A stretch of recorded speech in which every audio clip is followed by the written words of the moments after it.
Hey everyone, and thank you so much for clicking on this video. My name is Justin, and it's been so long since I've made a video, but there really hasn't been too much to talk about. But I did want to make this one today really quick to address a conversation that I've seen online. Are the Toronto Maple Leafs going to be better next year than they were this past season? If you do like this content, please consider clicking like and subscribe. I am almost at 200 subscribers, a mark that I never really thought I would ever get to because making a YouTube channel and content was just a fantasy of mine. It's just a dream. But I started and I'm at this point, and I really appreciate all the support. So again, if you like it, please consider clicking like and subscribe. I really appreciate it. Well, since my last video, we actually did have two signings that I never made a video on, and debatably, they are two of the biggest signings that the Leafs made this offseason, those being Ondrej Kase and Nick Ritchie. And while I think both signings are great additions to the team, I do see a lot of people, or at least they were at the point of the signings, overhyping them a little bit, in my opinion. Nick Ritchie is a player that I know a lot of people have wanted the Leafs to target for quite some time. He is a young player, supposedly going into the prime of his career, and he's a big body that knows how to use it on the physical front, and he's got a little bit of a scoring touch. So it makes sense that the Leafs would want this player on their roster. But people are automatically slotting him on the first line with Matthews and Marner, which, yeah, it does make sense, but they're also associating him with like a 30-goal season and making his breakout season and becoming a star player. No, that's not what I think is going to happen. And honestly, I don't even know if Nick Ritchie will be on that first line. I can see Alex Kerfoot being bumped up to that spot. I can see even Michael Bunting being a proper player for that spot. And Nick Ritchie maybe would be more suited for a third line role with like David Kampf and Ondrej Kase on that other wing. And with that said, it's really tough to see what the Leafs have wanted to do with this roster and their lineup. So I'm really intrigued starting at the training camp, preseason, and when we get into the season, what they're going to do with this roster.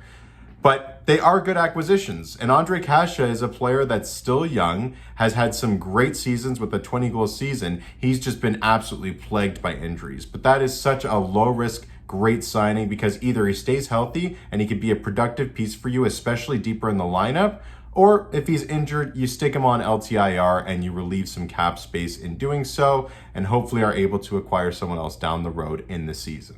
But getting back to the original question, are the Toronto Maple Leafs a better team next year than they were this past season?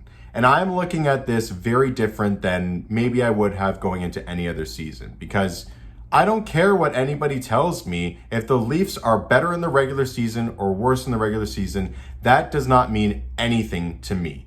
If the Leafs have a worse record and come in a wild card spot next year and play poorly throughout the regular season, but then make it past the first round and go on a deep playoff run, well, then that team is better to me.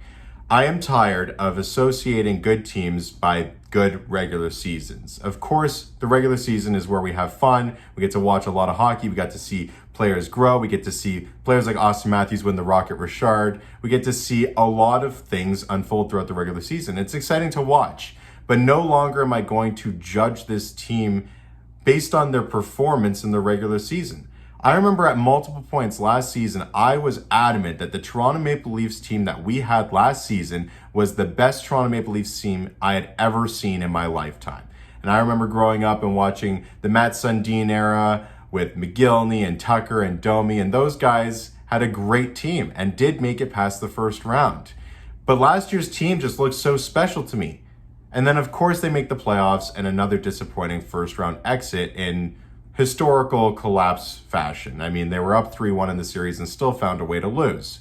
So why am I to believe that a team that has a regular season, maybe better than that of last season, could be a better team? I don't care anymore. I don't care about the regular season. I care about the playoffs.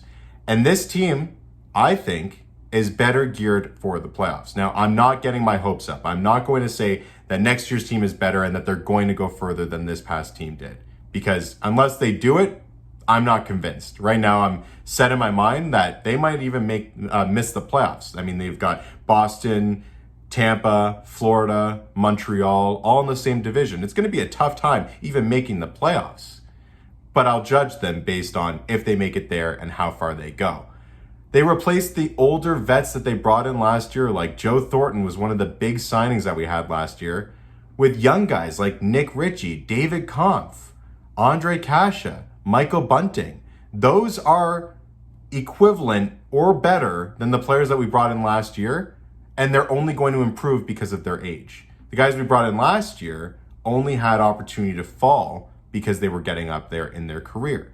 And with that said, it does make me question a little bit the signing of Wayne Simmonds earlier this season, especially to a 2-year contract. I don't really know why we did that because I don't really see where he fits on this roster. He's probably going to be a fourth liner. But I mean, I don't know. We've signed so many guys. Like I said, we got Kampf, Kasha, Bunting, we got Richie, and then where do even Ilya Mikheyev or Pierre Engvall fit in all this? I don't know. Does Nick Robertson get a shot? What about Adam Brooks as a player that last year we at times said, how could you possibly take him out of the roster because he was playing so well? You're just not going to play him at all next year? I have a lot of question marks, but I am encouraged. Like I said, I think this team is more equipped to succeed in the playoffs.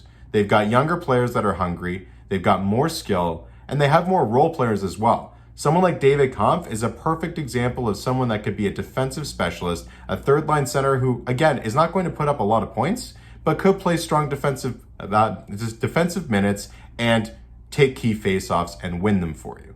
Whereas Alex Kerfoot, who was used in that role last year, is now set to play on the wing this year in a more of a scoring capacity, which I think he's better suited for. Michael Bunting, I think, is going to be a player that immediately becomes a hometown favorite. He's going to be not afraid to punch you in the face and get under your skin, which is exactly what we wanted. Same thing with Nick Ritchie.